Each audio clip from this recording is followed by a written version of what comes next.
దావీదు గారి చరిత్ర చాలా ఎక్కువ రాయించారు దేవుడు. పుస్తకాలు ఉంటాయి, చదువుతూనే ఉంటాం మనం. నిజంగానే అంతెందుకయ్యే తెలిసిన విషయం అనిపిస్తుందిలే, కానీ మనం ప్రిపేర్ అవుతున్నప్పుడు అరే ఈ విషయం భలే ఉంది కదా, ఈసారి కొత్తగా అనిపించింది కదా అనిపిస్తూనే ఉంటుంది మనకి. అలాంటి దావీదు గారు తన జీవితంలో చెరిగిపోని మచ్చగా మిగిలిన విషయం ఏదైనా ఉంది అంటే అది ఊరియా విషయమే. బైబిలే చెప్పిన మాట కదా, ఊరియా విషయమందు తప్ప. ఇక్కడ కొంచెం జాగ్రత్తగా మనం పలకాలి. చాలామంది బత్షెబా విషయమందు తప్ప అంటారు. బత్షెబా విషయం అంటే కేవలం ఆమెతో వ్యభిచారం చేయడం మాత్రమే వస్తుంది. కానీ ఊరియా విషయం అంటే తన భార్య దావీదు గారి చేతిలో చెరచబడటం కావచ్చు, లేకపోతే తనను చంపడం కావచ్చు, రెండు వస్తాయి. కాబట్టి దేవుడు ఊరియా విషయమందు తప్ప అని రాయించారు. సో అది మీరు కొంచెం గుర్తుపెట్టుకోవాలి. చాలామంది బత్షెబా విషయమందు తప్ప అనే పదాలు వాడుతూ ఉంటారు బయట.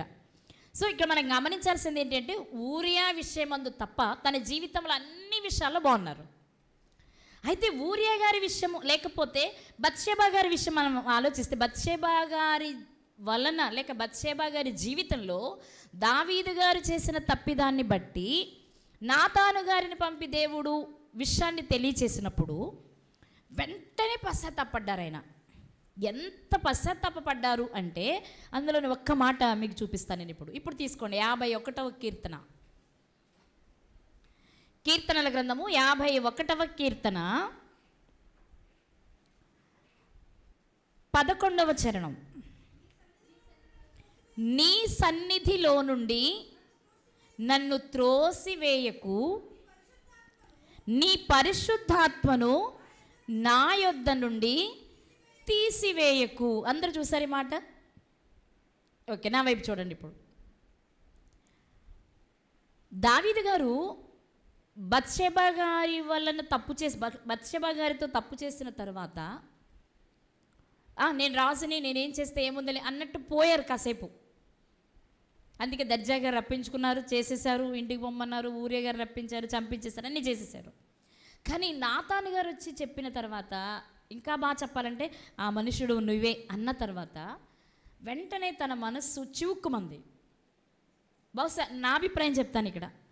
అక్కడ రెండుగా అర్థం చేసుకోవచ్చు. ఒకటి, ఆఫ్టర్ ఆల్ నువ్వెంతరా, నువ్వు నన్ను ఆ మనుషుడు నీవే అంటావా, ఎవరెక్కడ అని పిలిచి శిరఛేదనం అనొచ్చు.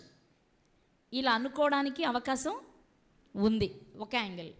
మరొక వైపు ఏముంది అంటే, అలాంటి వ్యక్తి చేత నాలాంటి రాజు చెప్పించుకోవడం ఏంటి,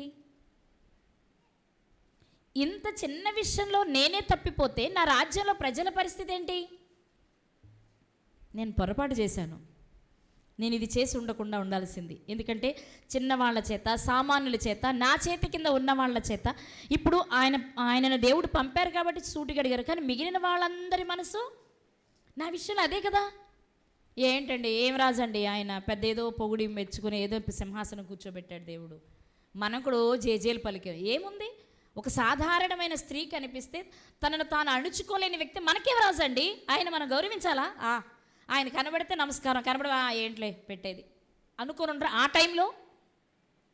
ఎందుకంటే ఒక లోపం ఆ మనిషి మీద మనకు కనిపిస్తున్నప్పుడు ముందు ఒకవేళ రాజ్యానికి రాకమునుపు ఎన్ని తప్పులు చేసినా ఎవరు పట్టించుకోకపోయి ఉండొచ్చు, ఎందుకంటే ఆ వ్యక్తి సెలబ్రిటీ కాదు కాబట్టి. కానీ ఒక స్థాయికి వచ్చిన తర్వాత, అన్నీ తెలిసిన తర్వాత తప్పు చేస్తున్నప్పుడు మాత్రం అవకాశం ఉంటే పైకంటాం, అవకాశం లేకపోతే కనీసం లోపలైనా అనుకుంటాం, నలుగురితో చెప్పుకుంటాం కదా. బహుశా నేను అనుకుంటాను దేవుని సంకల్పం ఉంది ఒకటైతే, రెండు, నేనేంటి ఇలా అయిపోయాను, నేను ఎందుకు ఇలా చేశాను, ఇలాంటి వాళ్ళతో చెప్పించుకునే పరిస్థితికి నేను ఎందుకు దిగజారాను అంటే నన్ను చూసి సమాజం అంతా, నా రాజ్య ప్రజలందరూ నన్ను ఇలాగే చూస్తున్నారేమో కదా అనే ఒక అభిప్రాయం వచ్చుండొచ్చు. రెండు, దేవుని యందు భయభక్తులు కలిగిన వాడు కాబట్టి వెంటనే తన తప్పును సరిచేసుకోవడానికి ప్రయత్నం చేశారు. చేసుకుంటున్నప్పుడు, ఆ సరి చేసుకునే ప్రయత్నం చేస్తున్నప్పుడు ఆయన ఉపయోగించిన పదం ఏంటి అంటే, నీ సన్నిధిలో నుండి నన్ను తోసివేయకు, నీ పరిశుద్ధాత్మను నా నుండి తీసివేయకు. అసలు అది అడగాలని ఆయనకి ఎందుకు అనిపించింది? నన్ను క్షమించు ప్రభువా, నేను తప్పు చేశాను, నిజంగా ఒక నిండు ప్రాణాన్ని బలి తీసుకున్నాను. సరే, బత్షెబతో పాపం అంటే మళ్ళీ తెచ్చుకున్నారు, వివాహం చేసుకున్నారు కాబట్టి న్యాయం జరిగింది అనుకుందాం, ముందు ఒకవేళ తప్పు జరిగిన. కానీ అన్యాయమైంది ఎవరు? ఊరియా గారు కదా. సరే, అయ్యో నేను చాలా పెద్ద తప్పు చేశాను ప్రభువా, నన్ను మన్నించు, అతన్ని చంపి నేను ద్రోహం చేశాను, దయచేసి నన్ను క్షమించు అని అడిగితే చాలు. అది పశ్చాత్తాపమేగా కాదా? క్షమించమని అడగడం పశ్చాత్తాపం కాదా? పశ్చాత్తాపమే కదా. మరి అంత మాత్రంతో ఆగిపోకుండా నన్ను కడుగు, హిస్సోపుతో నన్ను కడుగు, నన్ను పరిశుద్ధపరచు, నీ పరిశుద్ధాత్మను నా నుండి తీసివేయకు అని అడుగుతున్నప్పుడు మనం ఆలోచించవలసిన విషయం ఏంటి అంటే, నీ సన్నిధిలో నుండి తోసివేయొద్దు, నీ పరిశుద్ధాత్మను నాకు దూరం చేయద్దు, లేక తీసివేయొద్దు అని అడగాలని ఎందుకు అనిపించింది? ఈరోజు మనం ఆలోచించవలసిన విషయం ఇది. చాలా చాలా పశ్చాత్తాపపడడానికి చాలా విషయాలు మాట్లాడవచ్చు. అన్నిటికంటే నీకు నేనేం మాట్లాడలేను ప్రభువా, ఇక నీ ముందు తలెత్తుకునే పరిస్థితి నాకు లేదు, నేను తప్పు చేశాను, నేను పాపం చేశాను, నన్ను క్షమించు అని అదొకటే పట్టుకుంటాం మనం. కానీ ఇంకో స్టెప్ ముందుకు వేసి దావీదు గారు అడుగుతున్నారు, నీ సన్నిధిలో నుండి నన్ను తోసివేకయ్యా, ముఖ్యంగా నీ పరిశుద్ధాత్మను నాలో నుండి. పరిశుద్ధాత్మను తీసేస్తారా దేవుడు? ఆ సంగతి ఆయనకి ఎలా తెలుసు? తప్పు చేస్తే, పాపము చేస్తే పరిశుద్ధాత్మ మనలో నుండి వెళ్ళిపోతారనే సంగతి దావీదు గారికి ఎవరు చెప్పారు? ఈ ఒక్క విషయాన్ని ఈరోజు మనం ఆలోచించేద్దాం.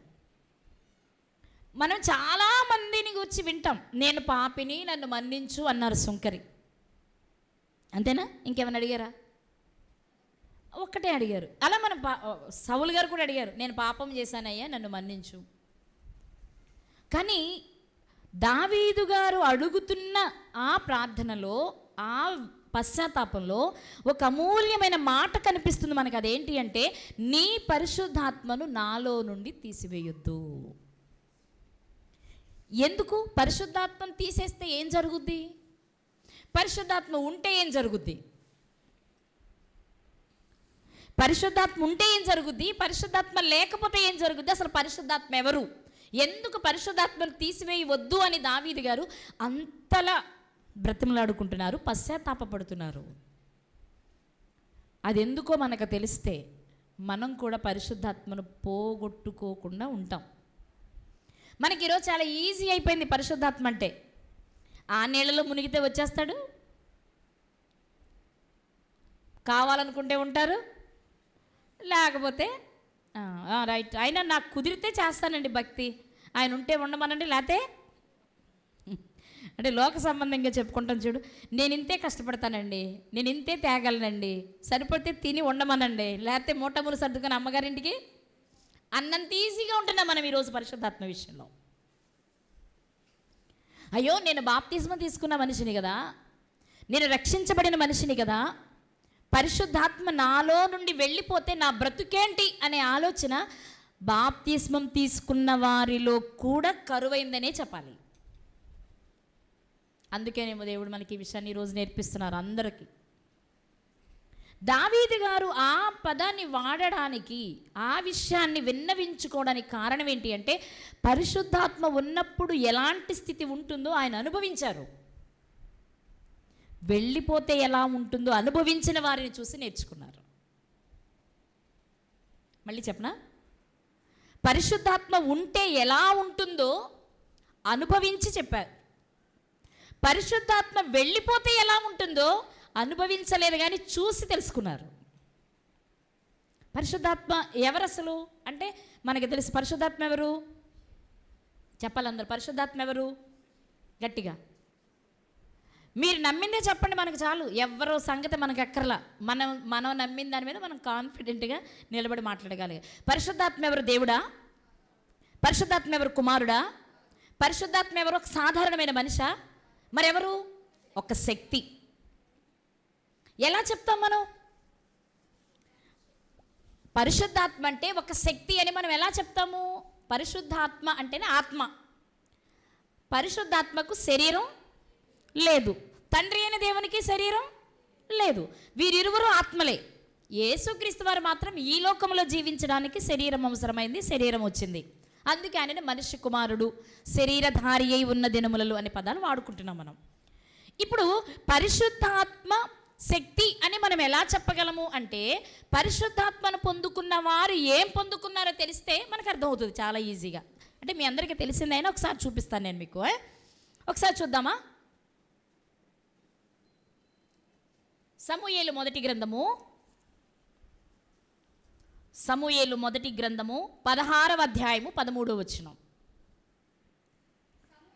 సమూయేలు తైలపు కొమ్మును తీసి వాని సహోదరుల ఎదుట వానికి అభిషేకము చేసెను. నాట నుండి, ఎప్పటి నుండి? సమూయేలు గారు తైలాభిషేకం చేసిన నాట నుండి యెహోవా ఆత్మ అనగెవరు? పరిశుద్ధాత్మ. మనం చాలాసార్లు విన్న విషయాలు ఇవి. దేవుని ఆత్మ అన్న, పరిశుద్ధాత్మ అన్న, ఆదరణకర్త అన్న, సత్యస్వరూపి అయిన ఆత్మ అన్న, యేసు ఆత్మ అన్న కూడా పరిశుద్ధాత్మే. ఇవన్నీ మీరు వినేసినాయి కాబట్టి నేను వాటి గురించి చెప్పాలనుకోవట్లా. ఇక్కడ యెహోవా ఆత్మ అనగా పరిశుద్ధాత్మ దావీదు మీదికి బలముగా వచ్చెను. ఎలా చెప్తారండి? దేవుని ఆత్మ యెహోవా ఆత్మ అంటే దేవుడే తన ఆత్మని మరొక ఆత్మని పంపించి ఉండొచ్చు. కానీ మీరు అంటే ఒకవేళ దేవుడు మరొక ఆత్మని పంపితే పరిశుద్ధాత్మ నాలో నుండి తీసివేయొద్దు అని ఆయన ప్రార్థన చేయకూడదు. అంతేనా? అర్థమైందన్నమాట. దావీదు గారి మీదకి వచ్చింది పరిశుద్ధాత్మ కాదండి, యెహోవా ఆత్మ, అది వేరు పరిశుద్ధాత్మ వేరు అని ఒకవేళ మీరు అనుకుంటే అప్పుడు ఆయన ఏం అడగాలి?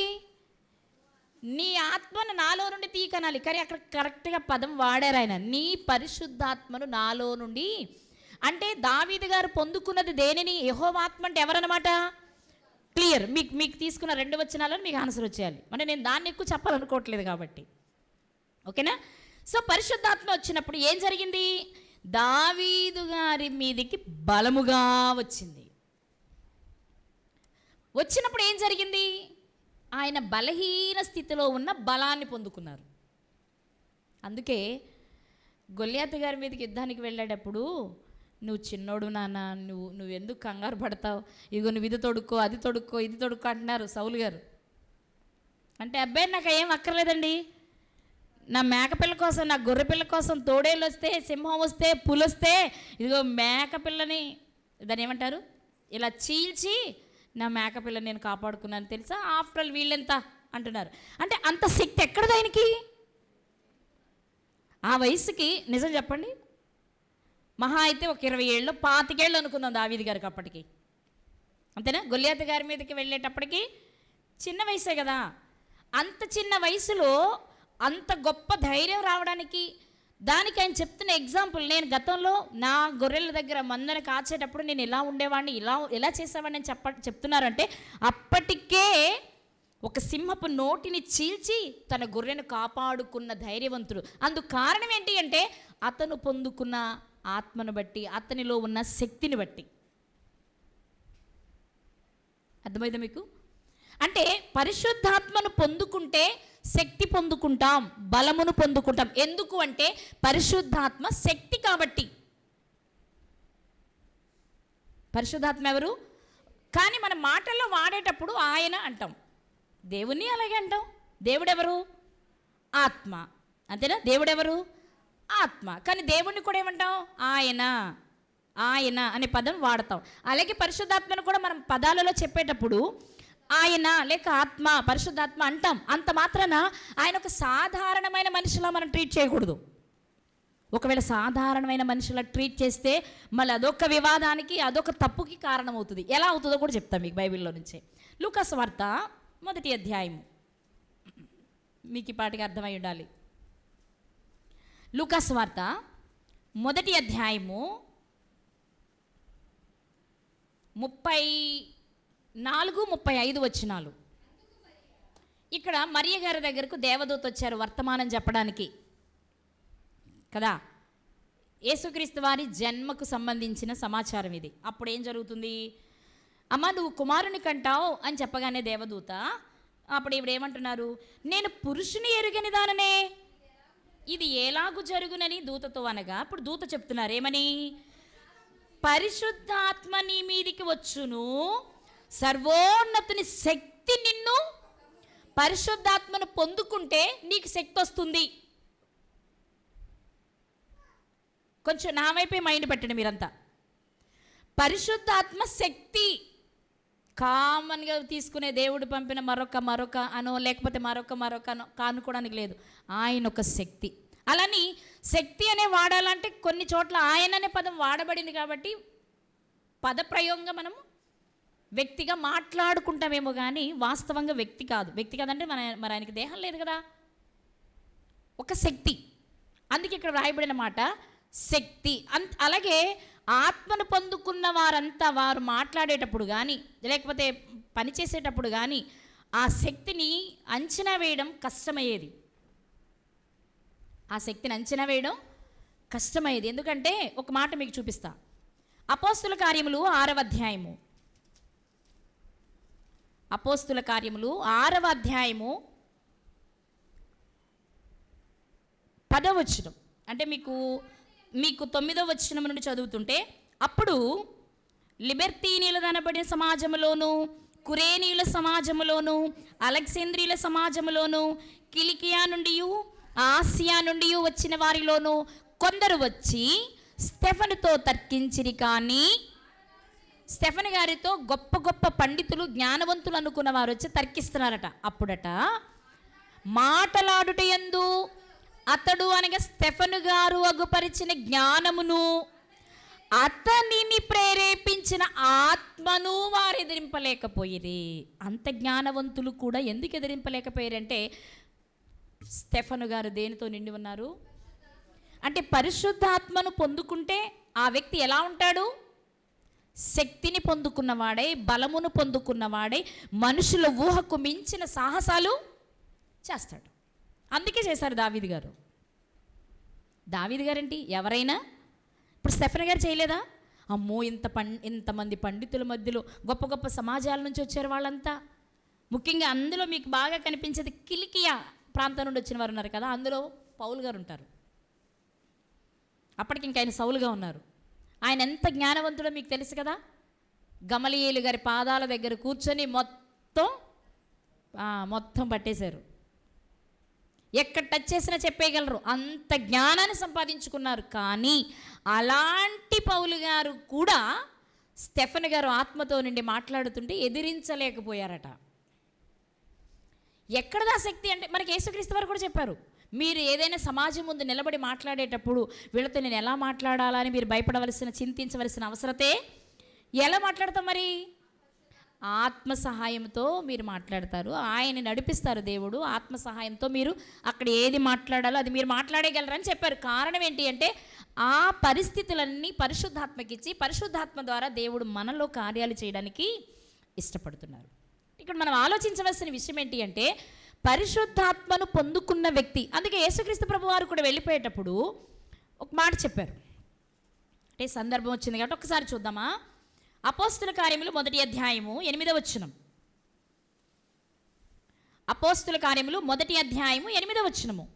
అయినను పరిశుద్ధాత్మ మీ మీదికి వచ్చినప్పుడు మీరు శక్తి నొందెదరు. ఎవరు చెప్తున్నారు ఈ మాట? యేసుక్రీస్తు ప్రభు వారు తన శిష్యులకు చెప్తున్నారు, ఆత్మను పొందుకున్న తర్వాత మీరు శక్తిని పొందుకుంటారు అని. ఇది శక్తి అనుకుంటేనే రైట్. వ్యక్తి అనుకుంటే ఇప్పుడు మరియమ్మ గారిని ఆవరించింది ఒకవేళ వ్యక్తి అనుకుంటే బయట సమాజం చెప్తున్న దానిని మనం అంగీకరించినట్లు అవుతుంది కదా. మీరు బయట విన్నారు కదా, ఏమంటున్నారు? పరిశుద్ధాత్మే యేసుక్రీస్తుకి తండ్రట. పరిశుద్ధాత్మ వలన మరియమ్మ గారు గర్భవతి అవ్వడం అంటే వారిద్దరూ అంటే లోక సంబంధంగా ఆలోచించి సంపర్కం జరగడం ద్వారా యేసుక్రీస్తు పుట్టారు అని బయట కోడై కూస్తుంది సమాజం. సరే, ఆ సమాజం గురించి మనకు అక్కర్లేదు. ఎందుకు అలా అపార్థం చేసుకుంది అంటే ఆయనను మనం వ్యక్తిగా చెప్పాము అంటే అలాగే చేసుకోవడానికి అవకాశం ఉంది. ఎందుకంటే వాళ్ళు బాహ్యంగానే ఆలోచిస్తారు కాబట్టి ఇక్కడ మనం తీసుకోవాల్సింది ఎవరిని? అసలు మామూలుగా ఆలోచిద్దామండి. ఆత్మకి దేహం లేనప్పుడు ఒక వ్యక్తిగా మనం ఎలా చేయగలం? మాట్లాడుకోవడానికి కావాలి కాబట్టి ఆ పదాన్ని వాడుతున్నాం. లేదా ఇంకా చెప్పాలి అంటే శక్తిగానే మాట్లాడుకోవాలి మనం. అర్థమైందా? సత్యస్వరూపి అయిన ఆత్మ ఎవరు అంటే శక్తి, ఒక శక్తి. నిజంగానే ఆత్మను కలిగిన వారంతా శక్తిని పొందుకున్నారు. ఆత్మను కలిగిన వారంతా భౌతికమైన కార్యక్రమాలు చేస్తున్నా ఎదిరించలేకపోయారు. మాట్లాడుట యందు వారిని ఎదిరించుట యందు తర్కించుట యందు ఎవరు వాళ్ళని ఓడించలేరు. ఎందుకు అంటే వారిలో పనిచేస్తున్నది శక్తివంతుడైన పరిశుద్ధాత్మ కాబట్టి. అర్థమైందా మీకు? రైట్. ఇప్పుడు ఈ విషయాలన్నీ దావీదు గారికి తెలుసు. ఇప్పుడు ఇక్కడ వరకు కాకపోయినా అక్కడ తెలుసు. ఏం తెలుసు ఆయనకి? నేనుగా అయితే నేను ఏ పులిని చీల్చలేను, నేనుగా అయితే గొల్యాతుని నేను చంపలేను. మరి ఎలా చంపగలిగాను? దేవుని కృప, ముఖ్యంగా దేవుడు తన ఆత్మను నా యందు ఉంచడం వలన నేను ఈ కార్యాలు చేయగలిగాను. ఎప్పుడైతే తప్పు చేశాను అనే విషయం ఆయనకి అర్థమైందో, నేను చేసిన తప్పును బట్టి ఒకవేళ పరిశుద్ధాత్మ వెళ్ళిపోతే ఇక మీదట నేను చిన్న చిన్న పనులు కూడా చేయలేను కదా. ఆత్మ ఉండడం వలన పెద్ద పెద్ద పనులు చేయగలిగా, కానీ ఆత్మ వెళ్ళిపోతే చిన్న చిన్న పనులు కూడా చేయలేను కదా. కాబట్టి ఇప్పుడు నేను ఏం చేయాలంటే, ముందు అర్జెంటుగా నా పాపాన్ని క్షమించు, నీ సన్నిధికి నన్ను రాని, నీ తోడు నాకు ఉంచు, నాలో ఉన్న పరిశుద్ధాత్మను వెళ్ళనీయకుండా చూడు. ఒకేసారి ఇవన్నీ ఆయన మదిలో మెదిలై, అందుకే చాలా పశ్చాత్తాపముతో ప్రార్థన చేశారు ఆయన. కాబట్టి ఒక విషయం ఏంటి అంటే, ఎందుకు ఆయన ఆ ప్రార్థన చేశారు లేక ఆ విషయాన్ని అడిగారు అంటే, పరిశుద్ధాత్మను కలిగి ఉన్నప్పుడు ఆయన చేసిన సాహసాలు, ఆయన చూస్తే జనాలు భయపడిన విధానం, ఆయనను కీర్తించిన విధానం, ఇవన్నీ చూస్తే ఇవన్నీ నా వలన జరిగినవి కాదు. నా వలన అయితే ఎక్కడో గొర్రెల దొడ్డులో ఉండవలసిన వాడిని నేను. ఎక్కడుండాలి నేను? గొర్రెల దొడ్డలో ఉండవలసిన నన్ను తీసుకొచ్చి ఇశ్రాయేలీయుల మీద రాజుగా నియమించడానికి కారణం ఏంటి అంటే, దేవుని శక్తి నాలో పని చేయటం వలన నేను ఈ కార్యాలు చెయ్యగలిగాను అని ఆయన అర్థం చేసుకున్నారు. కాబట్టి బాగుంది. కానీ తీసేయొద్దు అనే ముందు నేను ముందే చెప్పా, ఏమని? ఉంటే ఏం జరుగుతుందో అనుభవంతో చెప్పారు, కానీ లేకపోతే ఏం జరిగిందో చూసి చెప్పారు. ఎవరిని చూసి చెప్పారు, ఏం చూసి చెప్పారో చూసుకుని ముగించేసుకుందాం. అసలు ఆత్మ ఉంటే ఎలా ఉంటుందో ఆయన అనుభవమే కాదు, కోల్పోయిన వ్యక్తి జీవితాన్ని మొత్తాన్ని ఒక్కసారి జ్ఞాపకం చేసుకొని ఉండుంటారు. ఎందుకు అంటే, భక్తుల జీవితాలు తర్వాత వచ్చేవారందరికీ పాఠాలు. మనకి దృష్టాంతంగా ఉండడం కోసమే కదా అవన్నీ జరిగాయి. మనకి పాఠాలు, మనకు బుద్ధి కలగడానికి కదా అవన్నీ జరిగాయి. కాబట్టి భక్తులైన వారందరూ వారి జీవితంలో ఏది జరిగినా ఒకసారి ఆగి, చరిత్రలో ఇలాంటివి ఏమైనా జరిగినాయా, అప్పుడు వాళ్ళు ఏం చేశారు, చేస్తే ఏం జరిగింది అని ఆలోచించేవారు అనమాట. అలా ఆలోచించుకున్నారు దావీదు గారు కూడా. అసలు నేను ఎందుకు ఇలా అయిపోయాను, సరే అయితే అయ్యింది, కానీ ఇప్పుడు నేను తొందరపడకపోతే జరిగే నష్టం ఏంటి? మూర్ఖంగా ఉండేవారితా ఏదోట్లే, నష్టం జరిగితే జరిగింది, నా ఒక్కడికైనా ఏంటి, లోకలందరూ అంతేగా అనుకుంటాం. కానీ భక్తి కలిగిన వాడు, నిత్య జీవాన్ని స్వతంత్రించుకోవాలనుకునేవాడు, ముఖ్యంగా పరలోకమందున్న తండ్రిని చూడాలనుకునేవారు మాత్రం అలా ఆలోచించలేరు. ఎందుకు నా జీవితంలో ఇలా జరిగింది, ఎందుకు నేను ఈ పరిస్థితికి వచ్చాను, ఇది పరీక్ష, పరిశోధన, లేదా శిక్ష, పరీక్ష ఏంటి అని వెనక్కి తిరిగి ఆలోచించుకుంటారు. ఇప్పుడు నా ఉద్దేశం అంటే, మళ్ళీ మీరు అది లేదు కదండి మీరు ఎలా పెడతారని అనొద్దు. దావీదు గారు నీ పరిశుద్ధాత్మను నాలో నుండి తీసివేయొద్దు అని అడిగే ముందు ఆయన కళ్ళ ముందు కనబడుతున్న ఒక ప్రముఖమైన వ్యక్తి ఉన్నారు. ఆయన ఎవరో కాదు, సంసోను గారు. ఆయన జీవితాన్ని ఒక్కసారి జ్ఞాపకం చేసుకున్నారు. ఆయన ఎలాంటి వారు సంసోను గారు? సంసోను గారు ఎలాంటి వారు చూద్దాం, కొన్ని మాటలు చూద్దామా? అంటే మీకు తెలిసినవే, కానీ మన టాపిక్ కావాలి కాబట్టి ఒకసారి అక్కడికి వెళ్దాం. న్యాయాధిపతుల గ్రంథము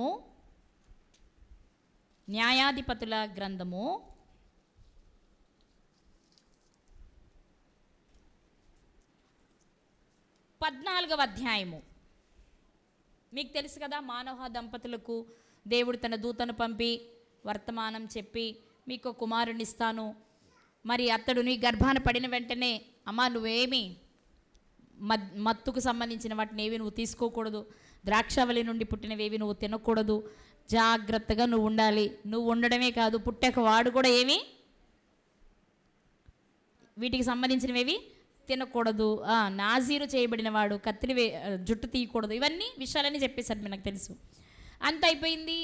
ఈయన తిమ్నాతి కుమార్తెను చూశారు, పెళ్లి చేసుకోవాలనుకున్నారు, తల్లిదండ్రులను ఒప్పించుకున్నారు, వెళుతూ ఉన్నారు. వెళుతున్నప్పుడు జరిగింది ఏంటో చూద్దాం మనం ఇప్పుడు. న్యాయాధిపతుల గ్రంథము 14వ అధ్యాయము 5-6 వచనాలు. అందరూ అంటే తెలిసిందైనా చూసుకోండి, ఒకసారి చూసుకుందాం. అప్పుడు సంసోను తన తల్లిదండ్రులతో కూడా తిమ్నాతునకు పోయి తిమ్నాతు ద్రాక్ష తోటల వరకు వచ్చినప్పుడు కొదమ సింహము అతని ఎదుటికి బొబ్బరించుచూ వచ్చెను. ఇప్పుడు చూడాలి మీరు. యెహోవా ఆత్మ అతనిని ప్రేరేపింపగా, యెహోవా ఆత్మ అతనిని ప్రేరేపింపగా, పరిశుద్ధాత్మ అతనిని ప్రేరేపించగా, పరిశుద్ధాత్మ శక్తి అతనిలో పనిచేయగా ఏం జరిగిందట? అతని చేతిలో ఏమీ లేకపోయినా, ఏమి లేదు ఆయన చేతిలో, ఏమి అంటే దాన్ని చంపేది కావచ్చు, కనీసం కర్ర పుల్లైనా కావచ్చు. కొన్ని సందర్భాలు పెద్ద పెద్ద ఏం చూపించాం మనం, పెద్ద పెద్ద ఏం చూపించాం, చిన్న కర్రపుల్ల చూపించి బెదిరిస్తాం చిన్నపిల్లలు మనం. కానీ వాడికి అది పట్టుకున్నారంటే కొట్టేస్తారని వాడికి ఒక భయం, అది దెబ్బ తగులుతుందా లేదా అన్నంత వరకు ఎక్కడ వెళ్ళాం. అలా చాలా సందర్భాలు జరుగుతూ ఉంటాయి మనకి. ఇప్పుడు ఇక్కడ రాయబడిన మాట అసలు ఏమీ లేదట. ఖాళీ చేతులతో వెళ్ళిన ఆయన ఒక మేక పిల్లను చీల్చినట్లుగా కొదమ సింహాన్ని చీల్చేశాడట. ఎందుకు ఈ మాట దేవుడు ప్రత్యేకంగా ఏమీ లేకపోయినా అని రాయించారో తెలుసా? అక్కడ నా శక్తి ప్రభావం ఎంతో నీకు తెలియాలి అని. దేవుడు పరిశుద్ధాత్మ అనే శక్తిని మనకు అనుగ్రహించినప్పుడు నిజంగా ఆ శక్తిని కలిగి మనము ఉంటే మన దగ్గర ఏమీ లేకపోయినా మన ముందున్న శత్రువు పెద్దదైన ఇట్టే ఓడించగలం అని చెప్పడానికి ఈ సందర్భాన్ని రాయించారు దేవుడు. చాలా సందర్భాలు రాయించారు, ఇప్పుడు మనం మాట్లాడుకుంటుంది ఇక్కడ. అంటే ఇక్కడ మనం గమనించాల్సిన విషయం అంటే యెహోవా ఆత్మ అతనిని ప్రేరేపించగా మాత్రమే చేయగలిగారు. ఇప్పుడు యెహోవా ఆత్మ అతన్ని ప్రేరేపించలేకపోతే ఏం జరిగేది? ఏమీ చేయలేకపోయాడు. అదేమంటే నా చేతిలో ఏమీ లేదురా, ఉంటే చెప్పేవాడిని అనేవాడేమో ఆయన కూడా. అంతేనండి, మనం కూడా అంతే కదా. మనం ఏదైనా చేయలేకపోయామనుకో, ఎందుకు చేయలేకపోయాని చెప్తాం, నా ఆ టైంకి నేను ఉంటేనా, నేను లేను కానీ అంటాం. ఒకవేళ ఉంటే అబ్బా ఆ వస్తువు నా దగ్గర లేదు కాబట్టి వాడు బతికిపోయాడు, లేతేనా ఒక్కేటికి వేసేసేవాడిని అంటాం. అంటే అది ఉంటే ఏదో చేస్తానని చెప్పడం మనం. ఆయనేనంతే. అక్కడ రాయబడింది ఏంటంటే యెహోవా ఆత్మ ఒకవేళ సంసోను గారిని ప్రేరేపించకపోతే మేకపిల్లను కూడా ఏం చేయలేకపోయేవారు ఆయన. కానీ కొదమ సింహాన్ని మేకపిల్లలా చీల్చడానికి గల కారణం ఏంటి అంటే ఆయన పొందుకున్న శక్తి. ఇలా చీల్చేశాడంట. అదే చాలా ఈజీగా అనిపించి ఉండొచ్చేమో. మరొక మాట చదువుకుందాం. అదే శక్తి ఆయనను ప్రేరేపించడం వలన ఆయన చేసిన పనేంటి అంటే 15వ అధ్యాయము 4వ వచనం. న్యాయాధిపతుల గ్రంథము 15వ అధ్యాయము 4వ వచనం. పోయి 300 నక్కలను పట్టుకుని దివిటీలను తెప్పించి తోకను త్రిప్పి 2 తోకల మధ్యన ఒక్కొక్క దివిటీ కట్టి ఆ దివిటీలో అగ్ని మండ చేసి ఫిలిస్తీన్ల గోధుమల చేలులోనికి వాటిని పోనిచ్చి దాన్ని నాశనం చేశారు. ఇక్కడ రెండో విషయం ఏంటి అంటే 300 నక్కలను పట్టుకొచ్చాడట. మీరు ఒక నక్కను పట్టుకురండి, వారం టైం ఇస్తా. నక్క దాకా పోయాం. కుక్కలను పట్టుకోవాలంటేనే మనం వాళ్ళకి ఫోన్ చేయాలి, బాబు మా ఊర్లో కుక్కలు ఎక్కువైనాయి, రాత్రులు బయటికి వెళ్ళలేకపోతున్నాం, అరుపులు వినలేకపోతున్నాం, దయచేసి వచ్చి వాటిని పట్టుకుని వెళ్ళండి, చంపనన్నా చంపండి అంటాం కదా. మరి సంసోను గారు 1 కాదు 2 కాదు 3 కాదు 30 కాదు 300 నక్కలను పట్టుకొచ్చారట. ఎలా తెచ్చుంటారు చెప్పండి? దేని వలన తెచ్చుంటారు? శక్తి ఉంది ఇప్పుడు ఆయన దగ్గర. ఏ శక్తి? ఏ శక్తి? పరిశుద్ధాత్మ అనే శక్తి ఆయన దగ్గర ఉంది. అందువల్ల ఏం చేశారంటే ఆయన కావాల్సిన 300 చాలా అనుకున్నారు. మరి నేను అనుకుంటాను పిలిచారేమో, పిలిచినా వచ్చేస్తే. ఎందుకంటే ఆయన కాదుగా పిలిచేది, ఆయనలో ఉన్న శక్తి కదా. కాబట్టి పిలిచారో లేకపోతే ఈజీగా ఎదురే వచ్చినాయో లేకపోతే పట్టుకొచ్చుకున్నారో మొత్తాన్ని తెచ్చుకున్నారు. నాకు వింత అనిపించింది, గతంలో కూడా మీకు చెప్పాను. వింత అనిపించింది ఏంటి చెప్పనా?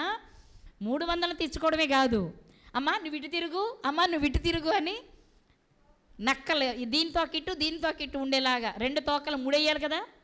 రెండింటిని రెండు చొప్పున ఆపోజిట్ డైరెక్షన్లో పెట్టి ఆ 2 తోకలు ముడేసి ముడి మధ్యలో దివిటి పెట్టి దానికి నిప్పంటించే వరకు అది మౌనంగా చూస్తుందంట. మరి ఎలా సాధ్యమో? మామూలుగా అయితే ఏం చేయాలి? 300 దాకా వద్దు, 3 నక్కలు తెచ్చుకున్న దీన్ని పట్టుకుంటే ఇది పారిపోవాలి, దాన్ని పట్టుకుంటే ఇది పారిపోవాలి, అవునా? కానీ 300 నక్కలు నిలబడండి మీరు, నువ్వు ఇటు తిరిగి అంటే మనం పిల్లలకి చెప్తాం చూడండి, ఆటలాడించేటప్పుడు అరే మనం ఆడతాం కదా, అప్పుడు కూర్చోబెడతాం కదా ఆపోజిట్గా. అలా ఒకవేళ కూర్చోబెట్టాల్సి వస్తే మనం మొత్తుకోవాలి, మన పిల్లలైనా సరే. కానీ నక్కలు కూడా ఆయన అలాగే చెప్పుంటారేమో, ఇటొకటి తిరగండి అటొకటి తిరగండి, తోకలు 2 నాకు ఇవ్వండి. చక్కగా లేపి తోకలు చేతులు పెట్టినట్టున్నాయి, చక్కగా ప్రశాంతంగా ముళ్ళేసుకుని దాని మధ్య దివిటి పెట్టి వెలిగించి వెళ్ళండి ఇప్పుడు ఆ చేలల్లోకి వెళ్ళి ఆ చేలు మాత్రం తగలబెట్టండి అని చెప్తే వెళ్ళిపోయి తగలబెట్టే. కారణం సంసోను గారి మాట కాదు, సంసోను గారిలో పనిచేస్తున్న ఆత్మను బట్టి చేయగలిగారు మాత్రమే. మేకపిల్లని చీల్చినట్టు చీల్చడానికి కారణం సంసోను గారి బలం కాదు, సంసోను గారు పొందుకున్న బలం. అర్థమైందా? 300 నక్కలని అంత ఈజీగా చక్కగా ఇటు తిరిగి మనం ఉన్న కొద్ది మందిని చక్క లైన్ అమ్మ కుర్చీలు జరగకూడదంటేనే కొంచెమని అటు ఇటు జరుపుకుంటాం మనం. మరి అంత చక్కగా ఎలా నిలబడ్డాయో అంటే బాబు ఊరుకోరని వాటికి అర్థమైపోయి ఉంటుంది, చేసేసారు. దేని వలన చెప్పాలి? దేని వలన? ఆత్మశక్తి వలన. మరొకటి చూద్దామా? 15వ అధ్యాయము 14వ వచనం. అతడు లేహీకి వచ్చే వరకు ఫిలిస్తీనులు అతనిని ఎదుర్కొని కేకలు వేయగా యెహోవా ఆత్మ అతని మీదికి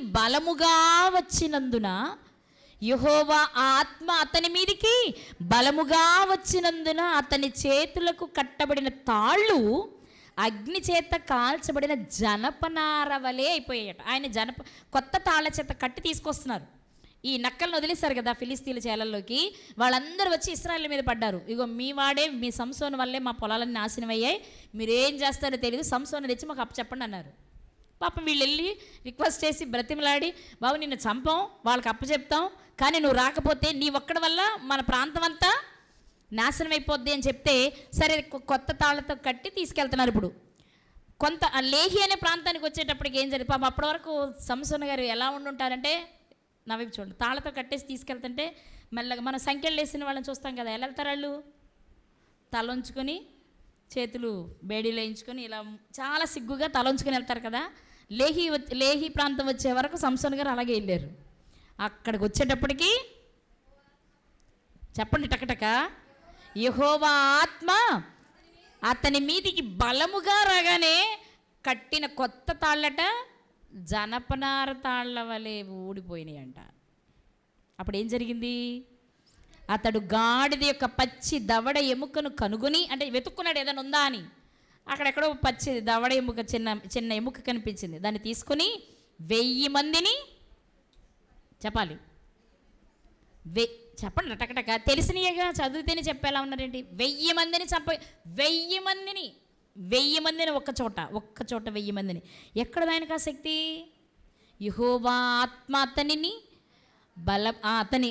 యెహోవా ఆత్మ అతని మీదికి బలముగా వచ్చింది కాబట్టి, ఇంకా చెప్పండి, యెహోవా ఆత్మ అతన్ని ప్రేరేపించింది కాబట్టి, యెహోవా ఆత్మ అతనిలో శక్తిని అనుగ్రహించింది కాబట్టి మేకపిల్లని చీల్చినట్టు చీల్చేస్తున్నాడు, నక్కల తోకలు ముడేసి వదిలేయగలుగుతున్నాడు, చిన్న ఎముకతోటి 1000 మందిని చంపగలిగారు. ఇవన్నీ చేయడానికి కారణం అంత బలవంతుడనా?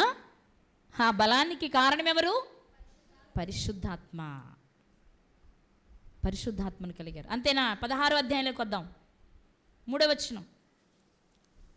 16:3. సంసోను మధ్యరాత్రి వరకు పండుకొని మధ్యరాత్రి లేచి పట్టణపు తలుపులను వాటి 2 ద్వారబంధములను పట్టుకుని వాటి అడ్డకర్రతోటి వాటిని ఊడబెరికి తన భుజముల మీద పెట్టుకుని హెబ్రోనికి ఎదురుగానున్న కొండ కొనకు వాటిని తీసుకొని పోయాను. ఏమేం తీసుకెళ్లారు? పట్టణపు తలుపులు, ఇంటి తలుపులు కాదు. పట్టణపు తలుపులు అంటే గవిని బయట వేసేవారు, పెద్ద గేట్లు. మీరు కొన్ని ఇదివరకు రాజుల కాలంలో చూసి ఉండొచ్చు, అసలు మనం ఇలా చూడాలి ఆ గేట్లని. వాటికి అడ్డగడిలు అంటే పూర్వం తలుపులు కూడా వేసేవారు. 2 తలుపులు కలిపి ఇత్తడిది, అదే ఇత్తడేనది ఇనుపది పొడవుగా ఉండేది, చెక్కది ఉండేది, ఇలా అడ్డగా అలా వేస్తే శత్రువులు వచ్చినప్పుడు పడకుండా అనమాట. అలాంటి తలుపులు, ద్వారబంధాలు గుమ్మంతో సహాట చెక్క కలుపు మొక్క తీసినట్టు తీసుకుని భుజమే పెట్టుకుని వెళ్ళిపోయారట. అర్థమవుతుందా? పట్టణపు తలుపులంటే ఇనుమేనా? అది ఇనుముతో చేస్తారు. అంటే చాలా బరువు, చాలా కేజీల బరువు ఉంటాయి. పైపు చోటి తలుపులు అంటే కాదు, తలుపులు, దాని గడియలు, దాని ద్వారబంధాలు, అది ఇంటి కాదు, పట్టణానికి సంబంధించినవి.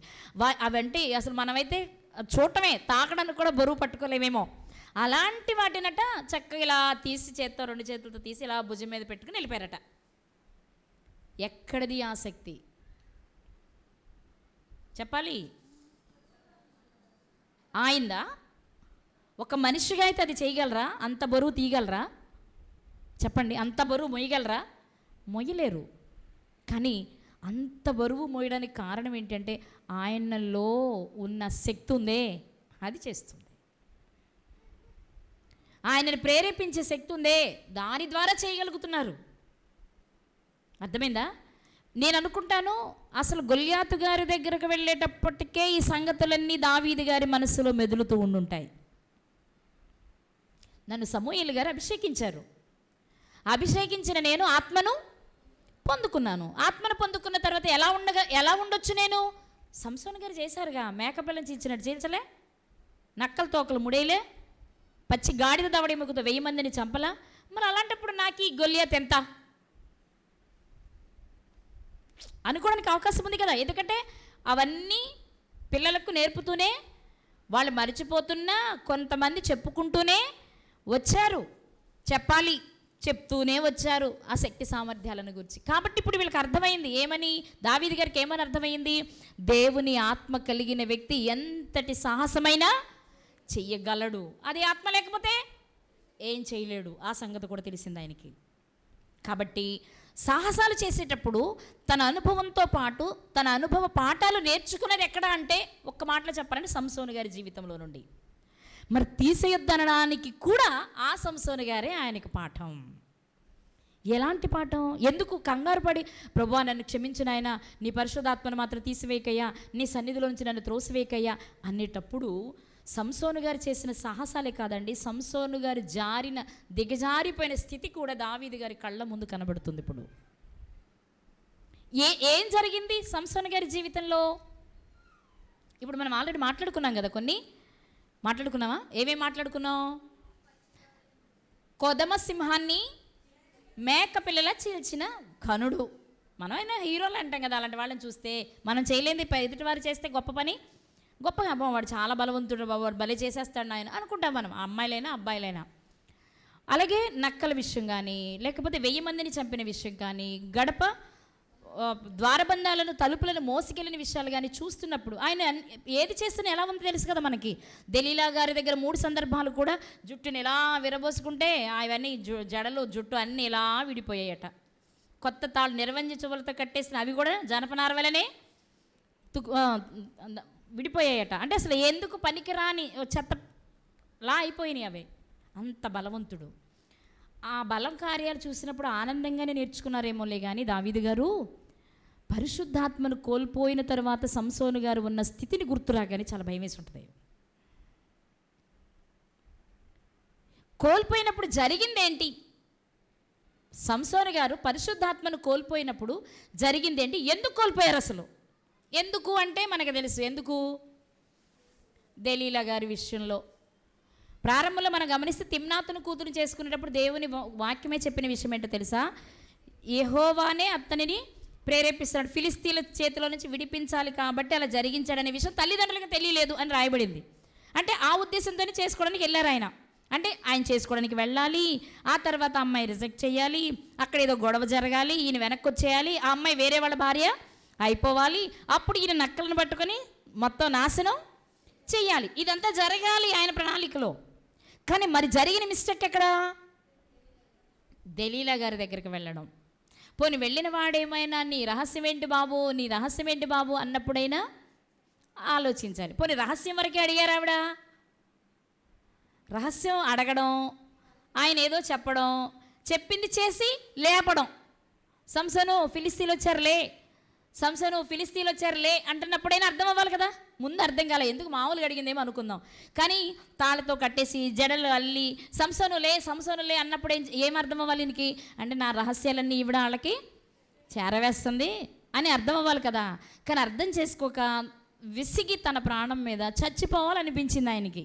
బహుశా అది దేవునికి నచ్చుండదు. ఎందుకు నచ్చదంటే, అసలు నిన్ను పుట్టించింది ఒక పని నిమిత్తమైతే ఆ పనిని ప్రక్కన పెట్టి నువ్వు అమ్మాయిల వెంట తిరిగి ఆ అమ్మాయిలు నీ మాట వినలేదనో, అమ్మాయిల చేతిలో నేను చిక్కిపోయానో నిన్ను నువ్వు చంపుకోవాలనుకోవడం తప్పు కదా. అసలు నీ జన్మ కారణమే అది కాదు కదా. కాదు అనుకున్నదాన్ని చేస్తున్నావు. సరే, ఆయన తప్పు చేశారు కాబట్టి శిక్ష అనుభవించాల్సిందే కదా. చిక్కారు ఆయన చేతికి, వాళ్ళ చేతికి. అప్పుడు ఏం జరిగింది మీకు తెలిసిందే. కానీ ఏం జరిగింది అంటే ఇప్పుడు వద్దాం. న్యాయాధిపతుల గ్రంథము 16వ అధ్యాయము 19 నుండి చదువుకుందాం. ఆమె తన తొడ మీద అతన్ని నిద్రపుచ్చి ఒక మనుష్యుని పిలిపించి వాని చేత అతని తల మీద 7 జడలను క్షౌరము చేయించి అతన్ని బాధించుటకు మొదలుపెట్టెను. అప్పుడు అతనిలో నుండి బలము తొలగిపోయెను. చేయకూడని పని ఎప్పుడైతే సంసోను గారు చేశారో, ఏంటి చేయకూడదు? గర్భంలో ఉన్నప్పుడే దేవుడు తన తల్లి ద్వారా విషయాన్ని తెలియచేశారు. ఇంతకాలం కాపాడుకుంటూ వచ్చి ఇప్పుడేం చేశారు ఆయన? మరో తల్లికి చెప్పేశాడు, ఈ తల్లి ఆ తల్లి లాంటి తల్లి కాదు. కాబట్టి ఏం చేసింది? చక్కగా తొడ మీద పడుకోబెట్టుకొని తల నిమురుతూ జడలల్లుతూ మెల్లగా నిద్రలోకి దించింది. నిద్రపోయాడు. ఆహా, నా దెలీలా వడిలోనే ఉన్నానుగా అనుకున్నారు ఆయన. పిలిచింది ఒకడిని, బాబు ఒక్కొక్కటి తీసేయి. చక్కగా తీసేసాడు. అక్కడ రాయబడిన మాట, అప్పుడు అతనిలో నుండి బలము తొలగిపోయెను. ఇక్కడ జుట్టు తీసేయడం వల్లని కాదు, జుట్టు తీయొద్దన్న దేవుని ఆజ్ఞను మీరడం అనేది. ఆజ్ఞను ఎప్పుడైతే మీరారో దేవుని బలము, దేవుని శక్తి లేక పరిశుద్ధాత్మ శక్తి అతనిలో నుండి స్లోగా వెళ్ళిపోయారు.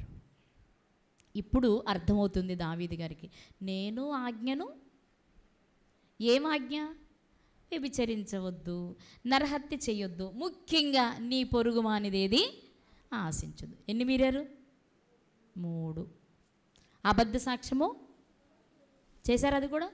ఇన్ని మీరాను. ఇప్పుడు నా పరిస్థితి ఏంటి? ఒక్కటి చేసిన సంసోను గారి జీవితం అగమ్య గోచరమైపోతే ఒక్కటే అనుకుంటున్నాను, కానీ అందులో చాలా ఇమిడి ఉన్నాయి కదా. ఇంకా చెప్పాలి అంటే, నిన్ను వలె నీ పొరుగు వారిని ప్రేమించమన్న ఆజ్ఞను నేను మీరేశాను కదా. ఇప్పుడు నాకు జరిగేది ఏంటి? నాలో నుండి కూడా బలము శక్తి చెప్పండి, నాలో నుండి కూడా బలము శక్తి వెళ్ళిపోతే ఏంటి అనుకోవద్దు. నేను చెప్పాలనుకున్న పాయింట్ ఇది. వెళ్ళిపోతే ఏంటి అంటే, అంత బలవంతుడు తన 2 కళ్ళు పెరికివేయబడ్డాయి. చిన్న ఎముకను తీసుకొని 1000 మందిని అసలు ఆయన ఎముక తీసుకొని లేస్తుంటేనే పరుగులు తీశారేమో కదా. దెలీలా గారి దగ్గరకు వచ్చి నిరవంజి చువ్వలు, కొత్త తాళ్ళు అన్నీ తెచ్చి వాళ్ళు లేపగానే ఆయన ఇలా విడజింపుకొని పరుగు. ఆయన మౌనమైపోతేనే వాళ్ళు రెచ్చిపోయారు. కానీ ఆయన ఎక్కడన్నా కొంచెం విజృంభించినట్టు కనపడ్డారో అసలు వాళ్ళని వాళ్ళే తొక్కుకుంటూ పారిపోయారేమో, ఆ శక్తిని తట్టుకోలేక. అంత శక్తివంతుడు ఎలా అయిపోయాడట? చూద్దామా, 20 నుండి చదువుకున్నది. ఆమె, సంసోను, ఫిలిస్తీన్లు నీ మీద పడుచున్నారనగా అతడు నిద్ర మేలుకొని ఎప్పటి అట్లు నేను బయలుదేరి విడజిమ్ముకొందుననుకొనెను. అయితే యెహోవా తనను ఎడబాసెనని అతనికి అనుకుంటున్నాడు. ఏం పర్వాలా, ఎప్పుడు నా దెలీలా ఇలాగే చేద్దాం, నేను ఇలాగే విజృంభిస్తాను, ఇప్పుడు కూడా విజృంభించేద్దాం అనుకున్నారు. కానీ ఇలా అంటే ఏం లేదు, పైన శక్తి రావట్లే, శక్తిహీనమైపోయి అసలు నా జుట్టు నా జడలన్నీ ఏమీ లేవు అనేటప్పటికే సగం కృంగిపోయి ఉంటారు, ఆయన బలహీనమైపోయి ఉంటారు, నీరసించిపోయి ఉంటారు. వెంటనే పట్టేసుకున్నారు, బంధించేశారు. వాళ్ళు ఏం చేశారు? 21, అప్పుడు ఫిలిస్తీన్లు అతన్ని పట్టుకుని అతని కన్నులు ఊడదీసేశారు. కన్నులు ఊడదీస్తే ఇక మొత్తం శూన్యమే. అంతేనండి. మెయిన్ ఒక వ్యక్తిని పడగొట్టాలంటే, నుంచున్నాడు పడగొట్టాలంటే కాళ్ళు. ఏం కనబడకుండా చేయాలి, వాడు ఏ పని చేయకుండా ఉండాలి అంటే కళ్ళు. అందుకని మొట్టమొదటి వాడు చేసిన పని ఏంటి? కళ్ళు పీకేశారు. నెక్స్ట్ అతనిని బందీ గృహంలో పెట్టారు, అంటే జైల్లో పెట్టారు. అక్కడ కూడా ఏం చేశారు? ఇప్పుడు మీరు సంసోను గారిని ఊహించాలి. మీకు తెలియని చెప్తున్నానని కాదు, మిమ్మల్ని అక్కడ తీసుకెళ్లాలని నా ఉద్దేశం అంతే. సంసోను గారిని మీరు ఊహించండి. సింహాన్ని చీల్చినప్పుడు ఆయన రూపం ఎలా ఉందో, 1000 మందిని చంపుతున్నప్పుడు, అంతే కదా. కోపంలో దెబ్బ కొట్టడానికి వెళ్ళేటప్పుడు మామూలు ఇలా ఉంటామా? మన ఫేస్ ఎలా ఉంటుందా? మన గొడవల్లో చూస్తూ ఉంటాం, పోట్లాట్లో చూస్తాం. ఇద్దరు పోట్లాడికి మామూలుగా ఇప్పుడు ప్రశాంతంగానే మాట్లాడతారు. కానీ కోపలు ఎలా ఉంటారు? కళ్ళు ఎర్రబడిపోతాయి, రూపమే వికృతంగా మారిపోతుంది. మరి 1000 మందిని చంపుతున్నప్పుడు ఆయన రూపం ఎలా ఉంటుంటుంది? అసలు మనిషి ఇంత పెద్ద కనబడుతున్నాడేమో చూసేవాళ్ళకి అమ్మో అన్నట్లు కదా. అంత పెద్ద మనిషి ఇప్పుడు ఏమైపోయారు? 2 కళ్ళు తీసేసి ఒక చోట కూర్చోబెట్టి తిరగలిచ్చి కొన్ని వస్తువులు ఇచ్చి విసరడానికి, విసరు, అవి విసిరి పొడి చెయ్యి, బద్దలు చెయ్యి, పిండి చెయ్యి అంటే ఏవీ మాటలాడలేని స్థితి. అసలు ఆ స్థితిని మీరు ఊహించండి. ఒక స్థాయిలో వెలిగిన ఆయన ఇప్పుడు నిస్సహాయుడుగా, ఒకవైపు కళ్ళు లేవు, నిజంగా 2 కళ్ళు తీసేస్తున్నప్పుడు నిజంగా కళ్ళు లేకపోయినా ఏడ్చుండాలి ఆయన కదా. చేతులారనే కదండి ఆ స్థితికి రావడానికి కారణం ఎవరు? అది కూడా దేవుని సంకల్పమా? కాదు కదా. ఎవరు చేసుకున్నది? తనంతట తానే చేసుకున్నది. నిజంగా ఎంత ఏడ్చుంటారో ఆయన క్షణం. ప్రభువా, నీ ఆజ్ఞను మీరేశాను, నేను చేయకూడని తప్పులు చేసేసాను, నా ఈ స్థితికి కారణం నేనే. 2 కళ్ళు పెరికివేయబడడం ఒక ఎత్తు అయితే, జనరల్గా మనకి తిరగలు ఎవరు విసురుతారు కదా.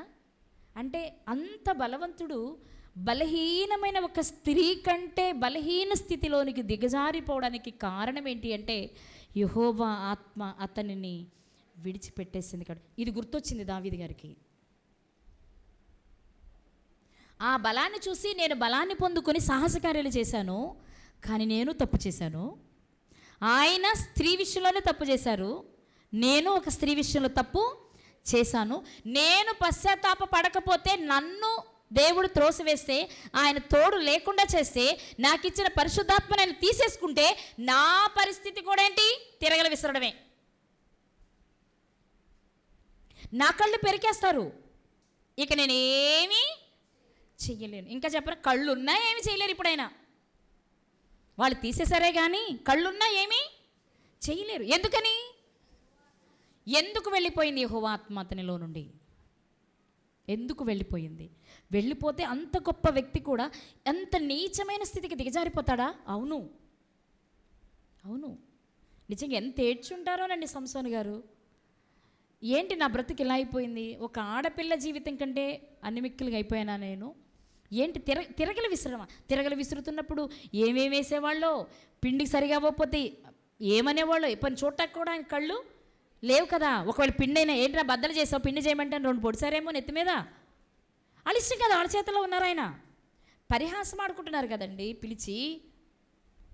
ఆ స్థితికి కారణం ఎవరు అంటే, దేవుడు తనకిచ్చిన ఆ వరమును కోల్పోవడం వలన శాపగ్రస్తుడై తన జీవితంలో నిజంగా ఎవరు ఊహించనిది, అంటే మొదటి నుంచి సాధారణమైన స్థితి అయితే అది వేరే విషయం, కానీ సాధారణ స్థితి కాదు అది. అవును కదండి. బాగా చదివి క్లాసులో ఫస్ట్ వచ్చే విద్యార్థి అన్ని సబ్జెక్టులు ఫెయిల్ అయ్యాడు అనుకోండి, ఎలా ఉంటుంది మనకి? అతనికి ఎలా ఉంటుంది చెప్పండి ముందు? అసలు అటు ఇటుగా చదివేవాడైతే 2-3 పోయిన పెద్ద మనం పట్టించుకోం. కానీ వీడే స్కూల్ ఫస్ట్, వీడే క్లాస్ ఫస్ట్ అనుకున్న వ్యక్తి సబ్జెక్ట్స్ అన్నీ తప్పితే చాలా బాధపడిపోతాం కదా.